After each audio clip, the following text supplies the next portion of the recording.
अंधेरी रात की चीखें। उत्तर प्रदेश के एक छोटे से गांव में एक पुराना हवेली था जो गांव वालों के लिए हमेशा रहस्यमयी और डरावना बना रहा। इस हवेली का नाम था भूत बंगला और इसके चारों ओर की कहानियां गांव वालों के बीच फुसफुसाते हुए सुनी जाती थीं। इस हवेली में एक अमीर जमींदार रहा करता था जिसका नाम ठाकुर वीरेंद्र सिंह था। ठाकुर साहब अपनी पत्नी रुक्मिणी और बेटी सुहाना के साथ यहाँ रहते थे। ठाकुर साहब कठोर और क्रूर व्यक्ति थे जिनका गांव में आतंक फैला हुआ था।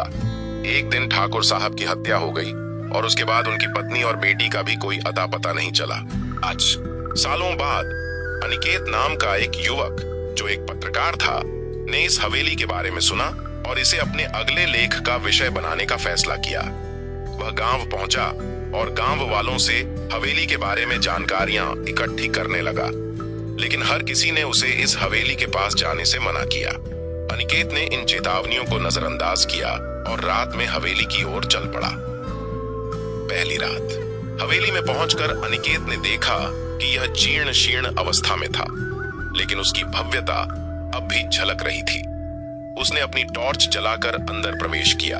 अंदर घुसते ही उसे ठंडी हवा का झोंका महसूस हुआ और एक अजीब सी गंध ने उसे घेर लिया।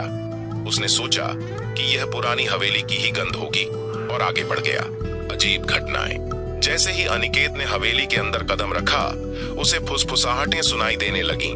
उसने सोचा कि यह उसका वहम है, लेकिन जब उसे पास के कमरे में दरवाजे के बंद होने की आवाज आई तो उसका दिल तेजी से धड़कने लगा।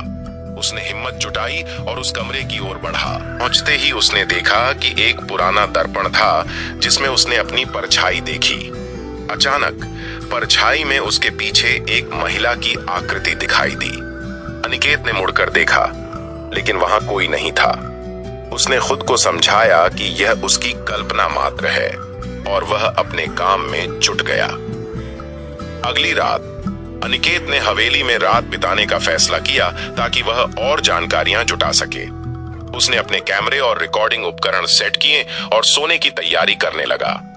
अचानक कमरे में बिजली की चमक हुई और सब कुछ हिलने लगा। अनिकेत ने देखा कि दीवारों पर खून के धब्बे उभर आए थे और फर्श पर किसी के कदमों की आवाजें आने लगीं। भूतिया सच्चाई। अनिकेत ने कैमरा लेकर उन आवाजों का पीछा किया और हवेली के तहखाने में पहुंचा। वहां उसे एक पुरानी तिजोरी मिली। तिजोरी खोलने पर उसे कुछ पुराने कागजात और एक डायरी मिली। डायरी में ठाकुर साहब की क्रूरता और उनकी पत्नी और बेटी के साथ हुए अत्याचारों की कहानी लिखी थी।